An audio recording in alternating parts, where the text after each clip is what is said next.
We're going to get started with our first demonstration. He's with Wild Grove Olives, 12 years. He has over 300 top awards in California extra virgin olive oils. And today he's going to be preparing a pork green chili with whole wheat tortillas that he's going to make from scratch. All right, so let's get rolling. My name is Dewey Lucero. I'm the owner of Wild Groves, and we have a booth over on Garlic Avenue, the other side of the festival. So you can go over, taste all of our products. Of course, we have garlic olive oil, which is one of our most popular products. We have all of our extra virgin olive oils, which I'm going to talk to you guys a little bit throughout. And if you guys have questions about olive oil in general, extra virgin olive oil, what does it mean to be extra virgin, anything like that, feel free to ask. And I'm going to go over some of that as I'm cooking here, and I'll talk. And then we also have some balsamic vinegars that are absolutely delicious. And I think they really blow your mind. So you got to get over there, try it out, if you get a chance. But just to kick things off here, Wild Groves, which is my family's company, donates 220 gallons of extra virgin olive oil to the festival for all their cooking. So everything that you guys are going to have today probably has our olive oil. That's pretty cool, right? And that's a lot of olive oil, yeah. So I deliver it in 4 big 55-gallon drums, and they get a pump in there so they can pump it all out, and they pump it into whatever they need. So all those flame ups, I always joke with people, but they're powered by Wild Groves, which I think is really cool. So we donate the olive oil. We have our booth, and this is the biggest event that we do. And of course, I mean, the Gilroy Garlic Festival, nothing compares to this event. And we do a lot of festivals, and this one is the mammoth of them all. And I just want to take a quick second here to thank everybody at the Gilroy Garlic Festival. This is my 8th year. Count them. 4 + 4, 8. This is my 8th year here. You guys ready to get into the cooking? Okay. So, like that whistle? Good. Let's start with our, oh, you know what? Our green chilies are over here cooking. Before I burn them, oh yeah. Last year was really sad. I burnt them. This year we remembered. All right, so these are perfect. Here, I'm going to show So this is about what you want. They're a little browned on each side. I'm going to let those sit there for a little while. You know, if we had enough time, you'd skin these. You'd wrap them up in some wet towels, and then the skin comes off a little easier. That's a trick my grandma taught me. And this is really her recipe on my dad's side. And you'd peel those off, but we're not going to have enough time. That's not really a big deal if the skin's left on, but we'll just chop them up, and we're going to throw them into the pork green chili when we're ready here. So let's get going with the pork. And, of course, you need some olive oil. So today I'm going to use garlic olive oil. This is going to be really garlicky. Our garlic has a slight toasted flavor, so you'll have to taste it to understand what this is, but it's delicious, and it just makes it that much more rich. So we'll get our olive oil going. We don't want any flame ups here, so we're not going to get it that hot. And the pork, it's about 1 pound of pork to 2 pounds. However much you're cooking, really, it's up to you. I'm going to get some of this bone off of there. And you just want to cube them.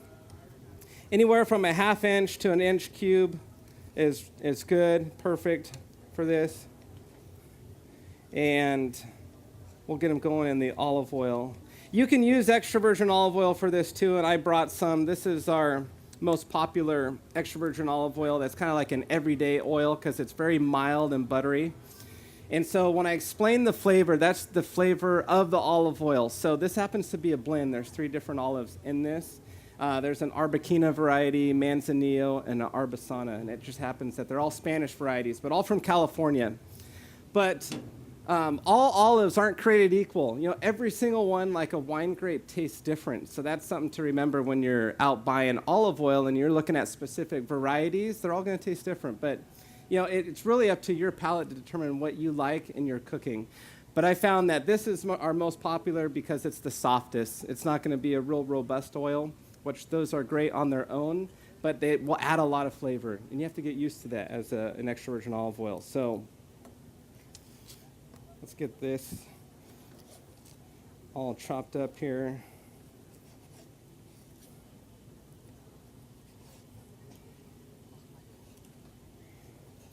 So all of our olive oils are made from olives that are grown in Northern California. And when I first started doing olive oil, I was so small that I only bought from my family. But now I produce so much that I have to buy from other growers that I've gotten to know and work with over the last, I've been in the industry for 13 years. Okay, so my spatula. A couple already came over and bought some, yep. And so my dad makes these. They're all handmade from Escalano wood, which is a really unique variety that we do. It's our most popular olive oil. But we have some trees that are about a century old, and these are all carved from the branches that he's gotten. So this is actually probably about 8 years old, and it's still almost like new. And you can cure these just by, or help the wood out by putting a little bit of olive oil on them. But the whole family uses these that my dad has carved up for all their cooking. In fact, he let me borrow his special one. So what I'm doing here is I'm just getting this olive oil all covered with, or the meat all covered with the olive oil here. I'm gonna let that simmer, and we're gonna get the garlic going. We need garlic. And then you can also use this to smash your garlic. So olive wood is one of the hardest woods out there, and it's very solid, so you won't find it cracking very often. And it looks beautiful once you get olive oil itself on it. So maybe we start with the definition. So extra virgin olive oil is supposed to be your best quality olive oil. As a grade, extra virgin's at the very top. So a lot of people say, oh, my olive oil is premium extra virgin olive oil, or it's ultra premium extra virgin olive oil. That's just all foo-foo. It's just extra virgin olive oil. That's all there is. And so it's all marketing terms. And I'll be honest, I use that sometimes too. Premium extra virgin olive oil. Sounds good. And so then after that is just olive oil or virgin oil. So many times, though, it's very tricky when you're in the grocery store because they don't always tell you on the label exactly what you're buying unless you turn it around and look at the back. So if it's virgin oil or just olive oil and doesn't say extra, that's a lower grade oil. And that's why it's cheaper, because you're not buying the real deal. So real extra virgin olive oil, the real authentic extra virgin olive oil that's fresh, vibrant, super healthy. It's a power food. It really makes you last longer. And what I tell people is it's just like you put oil into your car and it helps your car last longer, run better. Olive oil does the same thing for your body. It literally helps you last longer. And you want to buy an oil that's fresh. And also, hopefully that's local, because then you're guaranteed that it's going to be the real deal. If it's not going to have all those healthy healthy elements to it that you're buying it for.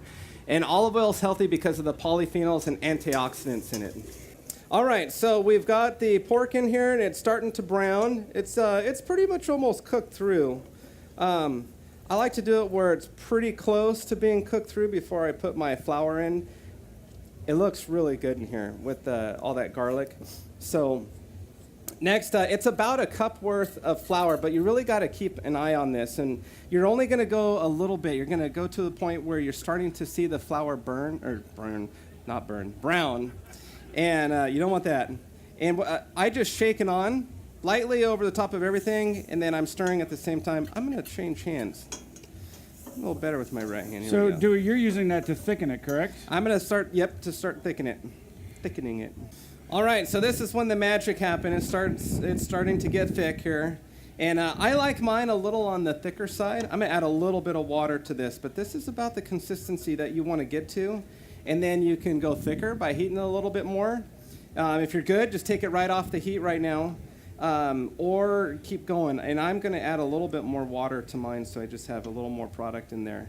And at this point, this is when you add those green chilies. So here's the thing. Who likes it really hot? Who'd like it more mild? Okay, so that was about 50-50, by the way. It's surprising. Okay, so with these guys, I did about 50-50. I have some Anaheims, which are pretty mellow, mild. Once in a while, you can get a kind of quasi-hot one. And then I got some jalapenos. Now, if you want a hot, just put all jalapenos in. And it can get really hot. Like my dad has made some where my mom loves to eat hot stuff. And I don't understand how she does it sometimes because like her lips will blister. It gets so hot. And it's like, Mom, really? You just don't eat that when it's that hot. But she'll be sweating, bullets coming out of her forehead. It's hilarious. She just loves it. So I'm going to chop these up, and then I'm going to take the heat off. This could be a nice appetizer, and do some extra chilies on the side because an Anaheim chili and one of these fresh tortillas I'm going to make is delicious. And you could put just a little salt in there, even a little bit of olive oil, and it makes a great snack. I have a 4-year-old and a 2-year-old, and we make homemade tortillas all the time. They love them, and you can put like anything in these tortillas. You'll see it's pretty easy, but one of their favorites is just to, and I'll fix these. I'll toast up some Anaheim chilies, roll it up with a little bit of cheese, and they love it. Extra virgin olive oil is by far one of the healthiest olive oils. So that's one of the biggest differences. I just rested my hand on there. Don't do that. It's very hot. Especially when they're wet. So let me tell you about extra virgin olive oil. So the health aspect, that's the biggest piece. And that's why I promote it, because it's just so darn healthy. And it really is. It's probably the most healthy fat that you can consume. Olive oil is a fat. Beyond that, good quality extra virgin olive oil, and people always get concerned about olive oil and heat, extra virgin olive oil in particular. You can get a good quality extra virgin olive oil very high in heat. So it's usually around 400 to 450 degrees. But it has to be like a good quality. I mean, if it starts to smoke below that, that might be an indication that it's adulterated with another oil. Either that or it's starting to get old too. Because the thing, thickness starts to break down in the oil. As it gets older as well. So if it starts to smoke at above 300 degrees, then you want to check the oil again, where it came from. Is it truly extra virgin olive oil, or the date on it? How old is it getting? So guys, there's how it's looking. I'm going to taste it here in a minute. I put the salt in at the very end there because I forgot, but I don't think that's going to make much of a difference. Okay, so let's do our tortillas. And my dad usually makes big batches, and I think this comes from my grandma because my grandma had 5 boys and 1 girl, so 6 kids. And can you imagine the amount of food that they must have gone through? Because they were only about 1.5 to 2 years apart, so a lot of food was consumed, especially during the football season. So my dad talks about how they would come home. My grandma would make tortillas every single day. And she'd make about 2 dozen. Could you imagine, your hands, how strong they would be after making 2 dozen, maybe even 3 dozen tortillas every single day? So my dad talks about fighting over tortillas when they would get home. And now these are like knockdown fist fights, like hardcore, because somebody ate more tortillas than they were supposed to. And then he said, whoever got home first was the one that got all the food. So it was probably a mad dash to get home. And I just couldn't imagine 5 boys fighting over food. We're going to do, we'll just do the whole thing. We'll do 8 cups of whole wheat flour. It's going to be 2 tablespoons of baking powder, 1 tablespoon of salt, and then olive oil. And it can be up to about 1 cup of olive oil. We'll kind of test and see. It always depends. And then we'll add water there at the end. I like to spread it out like this. It just helps to get it more even when you start to work the dough. And then, let's see, we'll add our water. Sometimes I'll make a little hole in the middle so I can see how much. So extra virgin olive oil for this. I've never made it with garlic olive oil. That may be interesting. But I'm going to just use, and that's about 1/2 cup. And then I'm going to kind of just mix this in. I do this first because it helps to get the olive oil all around. If you do it with water, it's going to turn out a little bit different. It won't bind the same way because that water will make the oil disperse quicker. So this will help to, and then sometimes the big pieces that you feel some lumps in here when you get your hands in here. Yeah, but I remember watching my grandma make this, and she would have this big tub of Crisco, and I thought it was the coolest stuff. because I just wanted to play with it. Like, she would reach her hand into that Crisco. I just remember, like, it was very visual. Her hand was together, fingers like this, and she would scoop it like this. Just a big old scoop. Wow, like an old right Tonka truck. Yeah. And now, thinking back, like, I'm cringing now at the amount that she used, but man, they were good tortillas. All right, so I'm going to add some water. Let me get some more water here. So at this point, it's a little bit tricky because you don't want to add too much water. And for whatever reason, I have tended to do that in the past. And then you're going back and forth. You have to add a little flour. Oh, dang it, add too much flour. Now I add more water. So I'm going to try and get it right here. We'll see. But you look like the flour monster with stuff all over you until you get it to the right consistency here. Yeah, so the extra virgin olive oil, people are always worried about temperature, and so it's kind of a myth in terms of it can go very high. And the other thing is and darn Dr. Oz, you know, he tries to be so good with everything, but with olive oil, he hurt us a little. He told everybody that you should put it into the fridge to store it, and that's not true. In fact, it'll go bad, just like with heat, if it's put into the fridge too many times. So if you get it cold, it'll solidify. It's a fat, so it'll become hard. And if you put it in the fridge or it happens to get cold outside, it's not going to go bad. But if you continue to do it over and over again, or for an extended time can be as little as 2 weeks, the oil will start to go rancid. Kneaded the dough. You could let it sit. Probably let it sit after you start making your little balls. So this is where I was thinking about my grandma and making 24, 36 of these tortillas every day, every single day. And it's the kneading. It takes a lot of hand strength to do this. Maybe more endurance than strength, but it does take a lot of strength. You make a bunch of those, you'll forearms on those. Yeah. So what you're doing here is what she taught me is you're trying to bring the dough over itself and fold it back underneath so that you can, start to form the dough itself. So it does roll a little bit easier when you do this. So I'm going to do a few of these. These are going to be pretty hefty. They're 100% whole wheat. And to make them a little bit lighter, you can add more oil.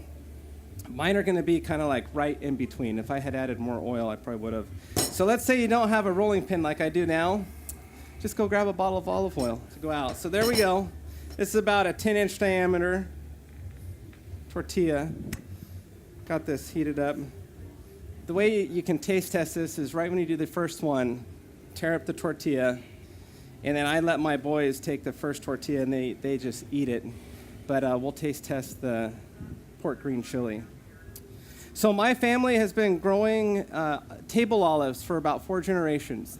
4 generations on my mom's side of table olive growing. So we would sell to the biggest packer up in Corning, which is Bell Carter.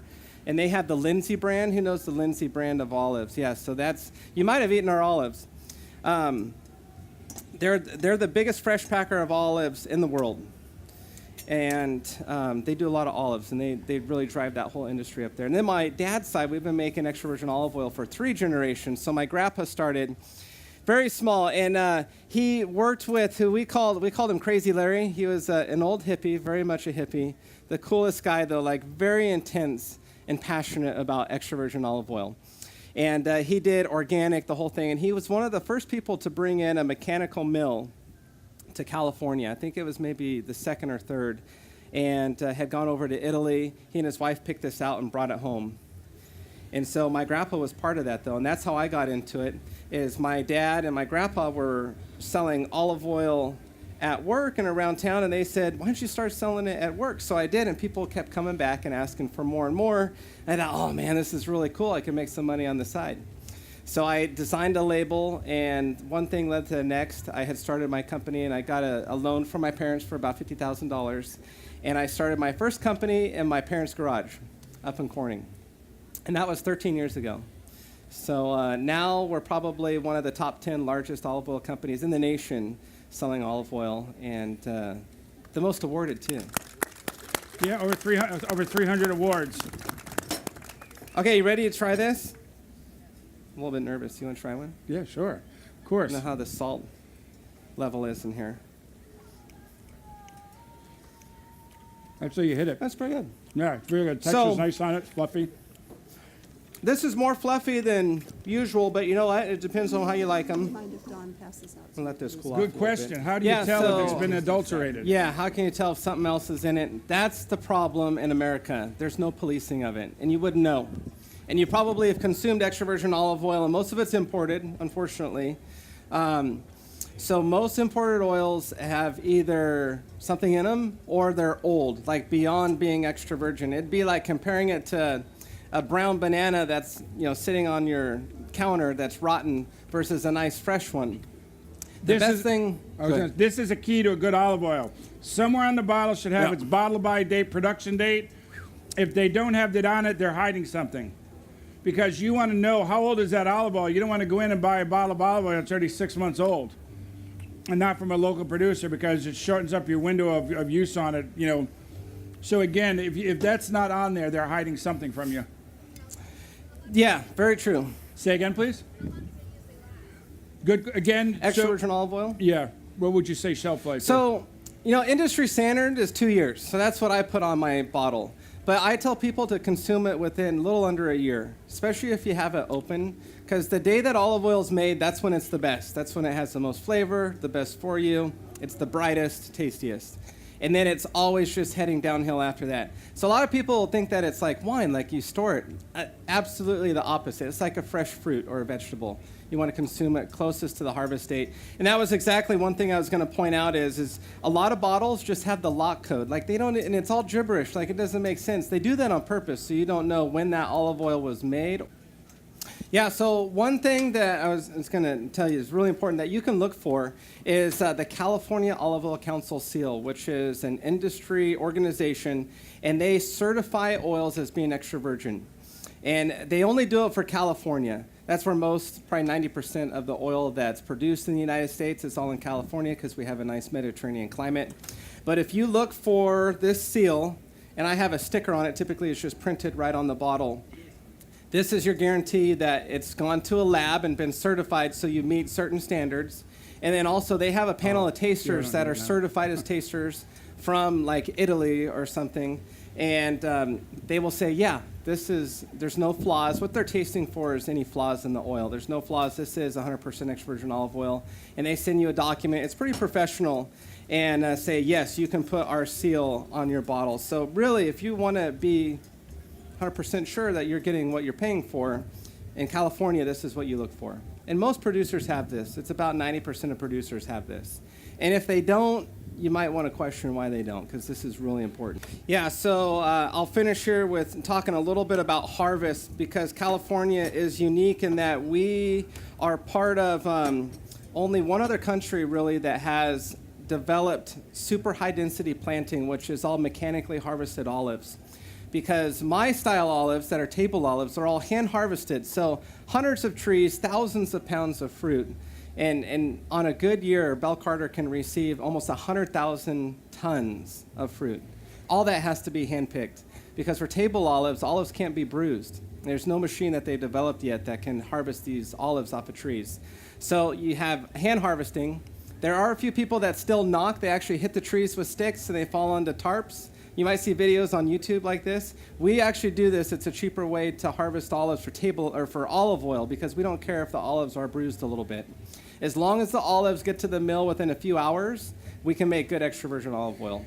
And if it's longer than that, say over 24 hours, you're really in a gray area of making bad oil. Anything longer, bad oil. Like now, too, when you're doing bad. that process, you go back and do it 2-3 times because the olive falls off at its maturation. It's coming off the stem because it's ready to fall.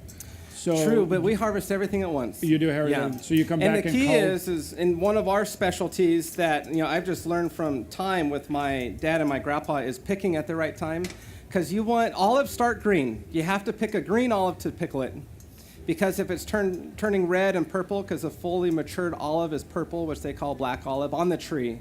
It has so much oil in it, the content is really high, that it won't pickle anymore. It'll actually just turn to mush inside the jar. So explain to people, when you press that olive, what happens? How does the oil separate? Because like if most people actually bit into an olive, they would think it's juice inside of it. So yeah, so if you want to play a good joke on people, have them bite into an olive right off the tree like it's a grape. Yeah. Has anybody done that? Okay, if you haven't, go home and try it. Yeah. So it's super bitter. Like, it's one of the most bitter things that you will ever put in your mouth. It'll make you tear up. Like those Sour Patch Kids, it makes them look like a big bag of sugar in comparison. But, so my dad and my grandpa, they do pick olives and eat them right off the tree, even though they're super bitter, because you can taste the oil. Through all that flavor, you can taste the oil. But a lot of that bitterness, that adds polyphenols, antioxidants to olive oil. But what you're extracting out is the oil, not all the water. And that bitterness is carried in the water, so you don't get all that flavor. So if you want to play a good joke, do that. We had one friend, too. I said, yeah, go ahead, eat an olive off the tree. He popped one in, and he spit it out. Oh, man, that was a horrible one. Grabs another one off the tree and eats it. Had no idea. So yeah, it is an experience to behold. So, but again, so what happens with that olive in the press? Why does it? Yeah. When people would bite in, they would think it was juice when they did bite into it. How does the oil separate out of that? So the process of making oil is fairly quick. It takes less than an hour. It's actually about 45 minutes to an hour from when the olive gets to the mill and it comes out as oil. So it happens pretty fast. So you could really, off of the tree, you could make oil within 2 hours. You pick it, transportation, an hour, and then an hour to make the oil. So olives are washed. Any dust, bugs, anything comes off. That's step one. And they go directly into the mill. And they're crushed. It's basically turned into a mush, a soup. And it's pretty hot. Hey, guys, real quick, too, coming up next, John Vicker from Gourmet Alley going to be doing the garlic scampi shrimp that's sold here over on Gourmet Alley using Dewey's oil. So another great demo to stay here for. So go ahead. Just wanted to throw that out there. Yeah. No, and so the olives are crushed. They go into a big pot that's called a malaxer. And I mean, they're huge. They're big vats. And it spins there. And this is one of the most important parts of the process because while it's spinning, it's being agitated. And all those little oil molecules are starting to seep out of the seed. The seed has a little bit. The meat carries the most of the oil. And it comes out of the meat. And all these little molecules, drops of oil start running into each other, and it's a snowball effect. They get bigger and bigger. And it then spends probably about 30 minutes there. It's the longest portion of the milling process. It goes into a decanter, and a decanter spins really fast at about 3,000 RPMs to 4,000 RPMs, spinning all this paste, throwing everything out to the side, and it's spinning so fast, and that paste hits the side at such a high speed, it makes the oil separate from it. So there's three things. There's your meat, your water, and your oil inside this olive. And it separates it by weight. And the oil's the lightest. It's really cool. It actually travels the opposite direction because it's the lightest from the water and the solids because it's the heaviest. So we separate the two right there in the decanter. It's a cruder way to do it. There's still some solids in there. So what we do is once that oil's out, it's edible. Like once you take it out of the olive, it's edible. You don't have to do anything to it. There's no more processing. That's why olive oil is so good for you. But we do throw it into a centrifuge, which spins it one more time with a little bit of water added in so that we can get out any fine particles. It's the same thing they do in the wine industry to get out any fine particles, sediment, and out comes extra virgin olive oil. So it's a pretty cool process when you're there and able to see it, and it's fast. And that's why that system works too. Oil floats on water. So anytime you're mixing a vinaigrette and you don't emulsify it, meaning emulsification is you take something like mustard with egg yolk or egg white, whip it together, and then you start blending the oil, and that emulsifies it. And then you can put vinegar and everything. Your dressing will stay emulsified and mixed. If you just mix olive oil and vinegar, it separates. And so that's why the system works great, because the oil is lighter and it floats off the top just like you'd see it if you made a bottled vinaigrette at home. Yeah. And then one last thing on a note for your storage of olive oil. So you go buy a really nice bottle of olive oil, maybe from me today, and you take it home. Keep it out of the sun and away from heat. Yeah, and get it out of your car so it's not going to get hot. Because those two things, the sun and the heat, will make it go bad fairly fast. And if you leave it in direct sunlight, your oil will turn brown within a matter of 2 hours. And that means it's shot. So I was going to show you here, last thing. So as a snack, you made some extra Anaheim chilies. This is all I do is I put this right in the middle of my tortilla. I put a little bit of olive oil over it. And it doesn't take a lot, just a little drizzle. And I roll it up like a burrito. You could add some salt if you want. You just eat it. One of my favorite snacks. All right, guys. That Anaheim's pretty hot. And then if you want a taste test, lastly here, just get a little scooper, dig into this. That's perfect. Perfect. Hot, but perfect. Dewey made it grandma style. This will bring out some beads on the forehead. There you go. So everybody, let's give Dewey a big hand. Don't Thank forget, you, we guys. got John Vickery coming over from Gormet Alley to show how we make our